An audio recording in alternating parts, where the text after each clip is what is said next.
नमस्कार दोस्तों, स्वागत है आप सभी का आपके अपने YouTube चैनल सनोडिया 91 पर। मैं हूं आपका दोस्त राजन सनोडिया। देखिए दोस्तों, आज के इस वीडियो में मैंने आपके लिए लेकर आया है जीके का प्रैक्टिस सेट नंबर 2। और आपको पता है दोस्तों, मैं जो भी क्वेश्चन लेकर आता हूं भारत के अंदर होने वाली सभी एग्जाम में जो लेटेस्ट क्वेश्चन आए हुए हैं उन क्वेश्चनों को लेकर आता हूँ। तो आइए देखते हैं, शुरुआत करते हैं क्वेश्चन नंबर 1 से। इस वीडियो में टोटल आपको 20 प्रश्न मिलेंगे। 20 में से आपके कितने क्वेश्चन सही होते हैं लास्ट में कमेंट करके जरूर बताना।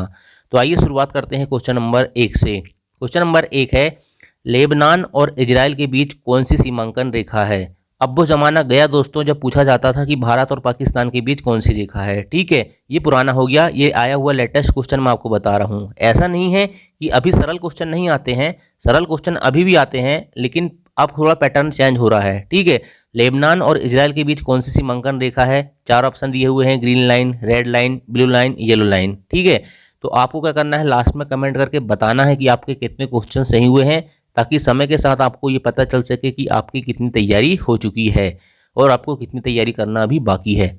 तो लेबनान और इजराइल के बीच में दोस्तों याद रखना नीली रेखा है। नीली रेखा मतलब ब्लू लाइन। ठीक है, ऑप्शन नंबर सी इसका सही उत्तर होगा। अभी एक्स्ट्रा जानकारी मैं बिल्कुल नहीं बताऊंगा। ठीक है, लेबनान और इजराइल के बीच कौन सी सीमांकन रेखा है, ब्लू लाइन। अब मैं आपको भूमध्य सागर दुनिया भर की चीजें बताऊंगा तो आप भूल जाओगे। ठीक है, सबसे ज्यादा अगर आप वनडे एग्जाम की तैयारी कर रहे हैं, ठीक है, आपको यूपीएससी का मैथ्स नहीं लिख रहे हैं, इसलिए मैं यहाँ पर एक्स्ट्रा जानकारी नहीं बताऊंगा। इस पॉइंट में, इस क्वेश्चन में सबसे इंपॉर्टेंट चीज यही है, आपको याद रखना है कि लेबनान और इजराइल के बीच में ब्लू लाइन है या नीली रेखा है। ठीक है, चलिए नेक्स्ट क्वेश्चन देखते हैं। पोवाड़ा लोक संगीत किस राज्य से संबंधित है। पोवाड़ा लोक संगीत किस राज्य से संबंधित है, ये क्वेश्चन अभी लेटेस्ट पूछा गया है। ठीक है, तो इसका सही उत्तर था option number D, Maharashtra. Powada दोस्तों याद रखना महाराष्ट्र राज्य से संबंधित है। ये पोवाड़ा जो लिखा हुआ है ना, इसका शाब्दिक अर्थ क्या होता है, इतना बस आपको याद रखना है। शब्दों में एक कहानी का वृत्तांत। क्या, शानदार शब्दों में एक कहानी का वृत्तांत, इसे कहा जाता है पोवाड़ा। और ये महाराष्ट्र राज्य का है। क्या, महाराष्ट्र राज्य का लोक संगीत है पोवाड़ा। ठीक है, इसको याद रखना है, जिसका शाब्दिक अर्थ क्या होता है, शानदार शब्दों में एक कहानी का वृत्तांत या वर्णन सुनाना। ठीक है, चलिए नेक्स्ट क्वेश्चन देखते हैं। हट्टी गोल्ड माइंस किस राज्य में है या किस राज्य में स्थित है। ठीक है, हट्टी गोल्ड माइंस, ठीक है, हट्टी स्वर्ण खदान भी कहते हैं इसको। ठीक है, तो हट्टी गोल्ड माइंस किस राज्य में स्थित है, ये आपके कर्नाटक राज्य में स्थित है। ऑप्शन नंबर बी इसका सही उत्तर होगा। और कर्नाटक के कौन से जिले में पूछ लेगा भी धोखा से, तो रायचूर जिले में। कौन से जिले में, रायचूर जिले में। आपको ये दुनिया भर की चीजें याद नहीं रखना है कि कितना उत्पादन हो रहा है, कैसा हो रहा है, ये सब चीजें नहीं आती। हट्टी गोल्ड माइंस किस राज्य में स्थित है, कर्नाटक में स्थित है। कौन सा जिला है, रायचूर जिला, इतना याद रख लो बस। ठीक, चलिए नेक्स्ट क्वेश्चन देखते हैं। जनसंख्या नियंत्रण और परिवार नियोजन भारतीय संविधान की 7वीं अनुसूची की किस सूची के अंतर्गत आता है। अब इस पैटर्न के क्वेश्चन आने लगे एग्जाम में, आपको याद रखना है। ठीक है, जनसंख्या नियंत्रण और परिवार नियोजन भारतीय संविधान की 7वीं अनुसूची में आता है, आपको तो ये भी याद रखना है। ठीक है, और उसकी किस सूची के अंतर्गत आता है, तो याद रखना दोस्तों, भारतीय संविधान में पहले 8 अनुसूची थी जब भारतीय संविधान बनता है, फिर समय समय के साथ 4 अनुसूची और जोड़ी गई और वर्तमान में 12 अनुसूची हैं। तो भारतीय संविधान की जो 7वीं अनुसूची है उसमें 3 सूची हैं। कौन कौन सी है, संघ सूची, राज्य सूची और समवर्ती सूची। ठीक है, तो जनसंख्या नियंत्रण और परिवार नियोजन जो है ना, ये भारत की जो है समवर्ती सूची के अंतर्गत आता है, भारतीय संविधान की 7वीं अनुसूची की। और याद रखना 42वां संविधान संशोधन हुआ था 1976 में होता है। 42वां संविधान संशोधन 1976 में होता है। और याद रखना उसी में क्या हुआ था, उसी में समवर्ती सूची में ये विषय जोड़ा गया था प्रविष्टि 20A में। इसमें प्रविष्टि 20A, ये सब याद रखना है आपको। ठीक है, प्रविष्टि 20A थी, 42वें संविधान संशोधन 1976 था। ठीक है, संविधान की 7वीं अनुसूची में जनसंख्या नियंत्रण और परिवार नियोजन विषय को जोड़ा गया था। ठीक है, चलिए अब देखिए समवर्ती सूची का मतलब क्या होता है, जिसमें केंद्र और राज्य दोनों के बीच में क्या होती है, दोनों को शक्ति होती है कि उसमें कानून बना सकती हैं। देखो, संघ सूची में सिर्फ संघ सरकार को या केंद्र सरकार को, और राज्य सूची में सिर्फ राज्य सरकार को शक्ति होती है। लेकिन समवर्ती सूची ऐसी सूची होती है जिसमें केंद्र सरकार हो चाहे राज्य सरकार हो, दोनों सरकार को क्या होता है, शक्ति होती है कि वो उस पर नियम कायदा कानून बना सकता है। ठीक, चलिए नेक्स्ट क्वेश्चन देखते हैं। निम्न में से कौन सा ग्रह सूर्य के सबसे निकट है। मैंने बताया था ना कि ऐसा नहीं है कि इजी क्वेश्चन नहीं आते, इजी क्वेश्चन भी आते हैं, लेकिन ये क्वेश्चन सब कोई कर लेते हैं, हर स्टूडेंट से बन जाते हैं। जब तक आप दूसरे थोड़ी टफ टाइप के क्वेश्चन, टफ क्वेश्चन नहीं होता, जो क्वेश्चन नए पैटर्न में पूछे जाते हैं वो टफ बन जाता है, ठीक है। तो ये कौन सा ग्रह सूर्य के सबसे निकट है? बुध ग्रह सूर्य के सबसे निकट है। ये आसान से सवाल आया था, ठीक है। चलिए नेक्स्ट क्वेश्चन देखते हैं। कृषि रसायनों के उत्पादन में भारत का विश्व में कौन सा स्थान है? ठीक है, ये क्वेश्चन आया था। देखिए कृषि रसायन क्या होते हैं, जो कृषि आपने देखा होगा ना, कृषि की उर्वरता बढ़ाना है, ठीक है, फर्टिलाइजेशन करना है, ठीक है, तो उसके लिए रसायन जो तैयार किए जाते हैं वही होते हैं, ठीक है। तो उसके उत्पादन में भारत का विश्व में तृतीय स्थान है, ये आपको याद रखना है। लेकिन अभी आप गूगल में सर्च करोगे, अभी हाल में आज ही आप गूगल सर्च करके देखोगे तो भारत का स्थान दिखाएगा चतुर्थ। लेकिन देखिए अभी जो क्वेश्चन एग्जाम में आया था उसमें तृतीय था, ठीक है, तो तृतीय आपको याद रखना है, ठीक है। जो आंसर शीट फाइनल मानी जाती है उसमें तृतीय था, लेकिन वर्तमान में अभी आज गूगल करके देखोगे अब तो चौथा स्थान हो गया है, ठीक है। चलिए नेक्स्ट क्वेश्चन देखते हैं।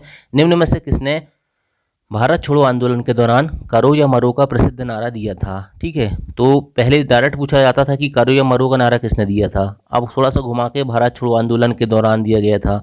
तो भारत छोड़ो आंदोलन कब हुआ था? 8 अगस्त 1942 को हुआ था। बम्बई में कांग्रेस का जो अधिवेशन हुआ था, तो कांग्रेस प्रतिनिधित्व को संबोधित करते हुए महात्मा गांधी ने ये करो या मरो का प्रसिद्ध नारा दिया था। किसने दिया था? महात्मा गांधी ने। ऑप्शन नंबर 20 का सही उत्तर होगा। नेक्स्ट क्वेश्चन है, निम्न में से किसने सितंबर 1916 में मद्रास में होम रूल लीग की स्थापना की थी? ठीक है, तो इसका सही उत्तर हो जाएगा ऑप्शन नंबर कौन सा? ए, एनी बेसेंट ने होम रूल लीग की स्थापना की थी। ये होम रूल लीग क्या है? जैसे नाम ही स्पष्ट हो रहा है, होम, होम मतलब क्या होता है? घर, ठीक है, मतलब स्वयं का, और लीग मतलब क्या होता है? होम रूल, रूल मतलब शासन। तो स्वयं के शासन के लिए बनाया गया ये था, ठीक है। इसकी स्थापना कब होती है? 1916 में, क्वेश्चन में लिखा हुआ है, ठीक है, मद्रास में हुई थी, ठीक है, और एनी बेसेंट ने की थी, इस चीज़ को याद रखना है, ठीक। चलिए नेक्स्ट क्वेश्चन देखते हैं। भारत की प्रमुख जांच एजेंसी कौन सी है? तो आपको पता होगा सीबीआई, ठीक है, सेंट्रल ब्यूरो ऑफ इन्वेस्टिगेशन, केंद्रीय जांच अन्वेषण ब्यूरो, ठीक है, सेंट्रल ब्यूरो ऑफ इन्वेस्टिगेशन, ठीक है। तो आपको याद रखना है सीबीआई जो है, यानी कि केंद्रीय जांच ब्यूरो। ऑप्शन नंबर सी इसका सही उत्तर होगा। भारत की प्रमुख जांच एजेंसी कौन सी है? केंद्रीय जांच ब्यूरो है, सीबीआई है। इसका हेडक्वार्टर नई दिल्ली में है, ठीक है। इसकी स्थापना 1963 में हुई थी। और सीबीआई के नए निदेशक अभी वर्तमान में कौन बने हैं? प्रवीण सूद बने हैं। कौन बने हैं? प्रवीण सूद, प्रवीण सूद बने हैं, ठीक है, प्रवीण सूद बन गए हैं, ठीक है, नए निदेशक वर्तमान में, ठीक है। चलिए नेक्स्ट क्वेश्चन देखते हैं। निम्न में से कौन सा नेपाल के राष्ट्रीय ध्वज का मुख्य रंग है? ऐसे सवाल भी एग्जाम में पूछे जाते हैं, ठीक है। तो उसका सही उत्तर होगा सिंदूरी लाल, ठीक है, गहरा लाल भी कह सकते हैं इसको, सिंदूरी लाल भी कह सकते हैं। ऑप्शन नंबर डी इसका सही उत्तर होगा। नेपाल के जो राष्ट्रीय ध्वज का मुख्य रंग है सिंदूरी लाल है, ठीक है। उसमें 2 त्रिकोण बने हुए हैं, ठीक है, गूगल में सर्च करके आप देख लेना। नेक्स्ट क्वेश्चन, मैग्सेसे पुरस्कार की स्थापना किस ट्रस्टी द्वारा की गई थी? तो रमन मैग्सेसे पुरस्कार आपने सुना होगा, इसे एशिया का नोबेल पुरस्कार कहा जाता है, ठीक है। और इसकी जो स्थापना की गई थी ना, याद रखना, रॉकफेलर ब्रदर्स फंड ट्रस्टी द्वारा किया गया था। ऑप्शन नंबर ए इसका सही उत्तर होगा।